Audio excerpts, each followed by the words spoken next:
भीमासेना नदीकाठच्या सीमेतील ग्रामस्थांनी पालकमंत्र्यांकडे भलतीच मागणी केली। शेतकऱ्यांना वीज मिळत नाहीये, पाणी नाही, आम्हाला कर्नाटक राज्यात विलीन होण्याची परवानगी द्या। वीज पाणी मिळत नसल्या कारणाने भीमा नदीकाठच्या गावांना कर्नाटक राज्यामध्ये जाण्यास परवानगी द्यावी अशी मागणी करत सीमावर्ती भागातील ग्रामस्थांनी पालकमंत्री जयकुमार गोरे यांची भेट घेतली। अक्कलकोट तालुक्यातील आम्ही आळगे ग्रामस्थांनी व इतर सीमावर्ती भागातील ग्रामस्थांची भलतीच मागणी आहे। महाराष्ट्र राज्य सरकारकडून आम्हाला कोणत्याही स्वरूपाच्या सुखसुविधा महाराष्ट्र सरकारकडून मिळत नाहीयेत। जवळच चिटकून असलेलं कर्नाटक राज्य सरकार मात्र शेतकऱ्यांना 14 तास वीज पुरवठा करते, त्यामुळे आम्हाला कर्नाटक राज्यात विलीन होण्याची परवानगी द्यावी अशी मागणी सीमावर्ती भागातील ग्रामस्थांनी केली आहे। महाराष्ट्र सरकारकडून फक्त 2 तास वीज पुरवठा। अक्कलकोट तालुका हा कर्नाटक राज्याला सीमावर्ती भागात आहे। दक्षिण सोलापूर देखील कर्नाटक आणि महाराष्ट्र राज्याच्या सीमावर्ती भागात आहे। शनिवारी दुपारी पालकमंत्री जयकुमार गोरे जिल्हा नियोजन समितीच्या बैठकीकरता आले होते। शासकीय विश्रामगृह इथं सीमावर्ती भागातील ग्रामस्थांनी पालकमंत्री गोरे यांची भेट घेत कर्नाटक राज्यात जाण्याची परवानगी मागितली। पालकमंत्र्यांना निवेदन घेताना हसू आले। शेतकरी म्हणाले, आमची थट्टा करताय का? शनिवारी दुपारी सोलापूर शहरातील शासकीय विश्रामगृह इथं सीमावर्ती भागातील शेतकरी संताप व्यक्त करत होते। सीमावर्ती भागातील ग्रामस्थांनी माध्यमांना प्रतिक्रिया देताना सांगितले, आम्हाला महाराष्ट्र सरकारपेक्षा कर्नाटक राज्याकडून अधिक सुखसुविधा मिळतील। शेतीसाठी सुविधा कर्नाटक राज्यात देत आहे। पालकमंत्री जयकुमार गोरे यांना निवेदन दिले असता त्यांनी हसून आमच्या मागणीकडे दुर्लक्ष केलं। शेतकऱ्यांची थट्टा करण्याचं काम सरकार करत आहे। भीमासेना नदी काठावर आम्हाला भयंकर संकटांना सामोरं जावं लागतंय, त्यामुळे आम्ही आता ठाम निर्णय घेतला असून सीमावर्ती भागातील सर्व 28 गावं एकत्रित येऊन ठाम ठराव करून कर्नाटक राज्यात जाण्याचा निर्णय घेणार आहोत अशी प्रतिक्रिया दिली आहे।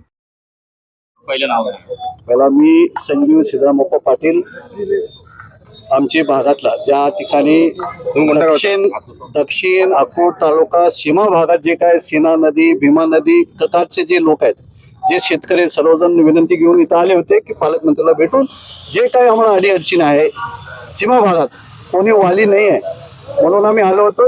आणि त्यासोबत आमचे मूलभूत हक संघर्ष समितीचे अध्यक्ष मानते सत्तुरे ज्यांनी ते सरपंच आलगीचे या भागात आयुष्यात आम्हाला कधी 2 तास लाईट कधी भेटले नव्हतं। प्रत्येक टाइम 8 तास पुढंच लाईट भेटतो, पण आता 2 तास कसं काय तुम्ही देता लाईट? 2 तासात पाणी शेताला जाऊ शकत नाही।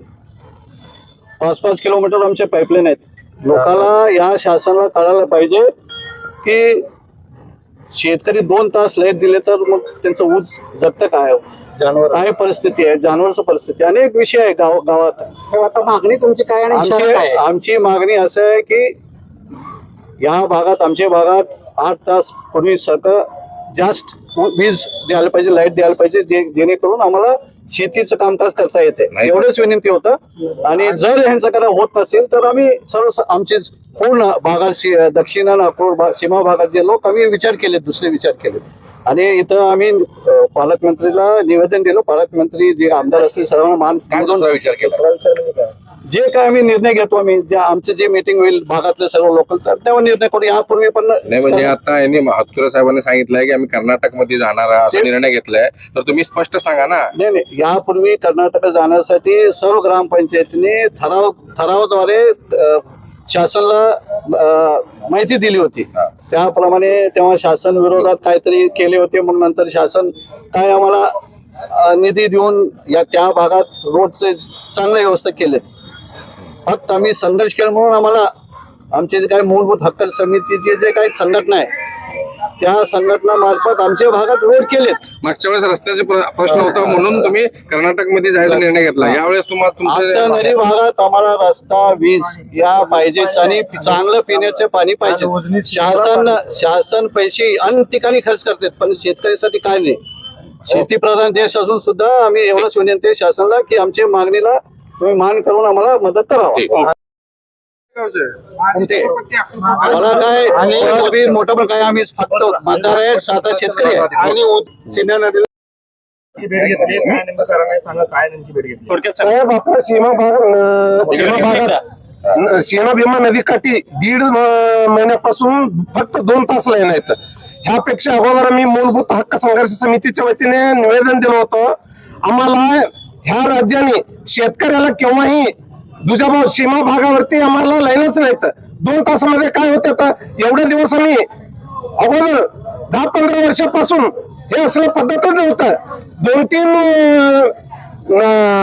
वर्ष नदीला पाणी नसेल तरी आम्ही नदीमध्ये विहीर खोलून आम्ही जोपासना केल्यात. फक्त पाणी ते सरकारने अभ्यास करावा. ह्या नदीमध्ये प्यायला पाणी म्हणून राखून ठेवल्यात. त्या नदीमध्ये असलेलं पाणी आता प्यायला येतात का बघायला पाहिजे. मासे मरू लागल्यात. हे पिण्यासाठी ठेवलेत का लोक मरण्यासाठी ठेवलेत हे आम्हाला कळलं झालं. हे शेतकरी वर्ग कुठं जायला पाहिजे. प्रत्यक्षात आम्हाला कोणत्याही परिस्थितीत आपलं उजनीचं पाणी तिकडचं कर्नाटकवाले 10-12 तास 16 तास चालत तिथे कर्नाटकमध्ये 3 फेजवर 8 तास आणि 2 फेजवर 6 तास असं 14 तास पाणी मोटर चालतात. आपल्याकडे प्रत्यक्षात आपलं पाणी असून आम्हाला 2 तास पाणी आहे. आम्ही शेतकरी संघटनेच्या वतीने आम्ही काही केलं तरी हे सरकार झोपत आहेत आणि सरकारला आम्हाला एवढंच विनंती आहे.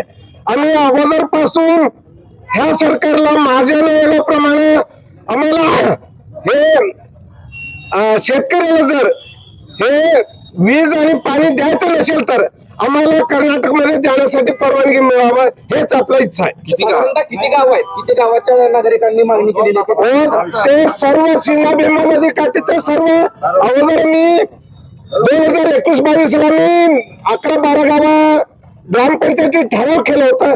तसंच मी आजही आम्ही करण्याच्या मार्गावर आहेत. किती गाव असं आहे की आता 28 गावं जाण्यासाठी पुन्हा इच्छुक आहेत. कोणत्याही परिस्थितीत आम्हाला मूलभूत सुविधा द्यायला पाहिजे.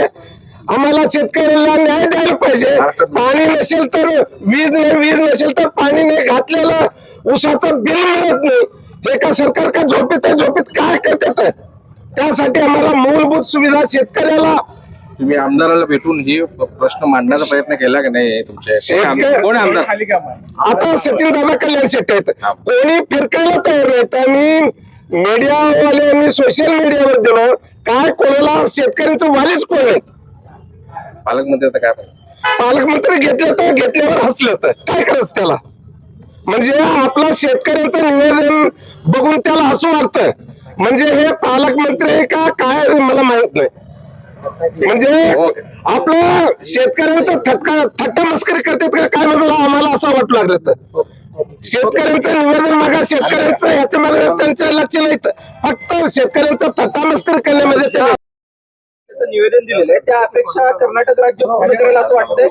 कर्नाटकमध्ये त्या बाजूला हे बघा माझं आईचं शेत आईकडचं शेत कर्नाटकमध्ये वडिलांकडचं शेत महाराष्ट्रामध्ये येतं. तिथं माझा ऑलरेडी 14 तास मोटर चालू आहे. इथं 2 तास चालू आहे.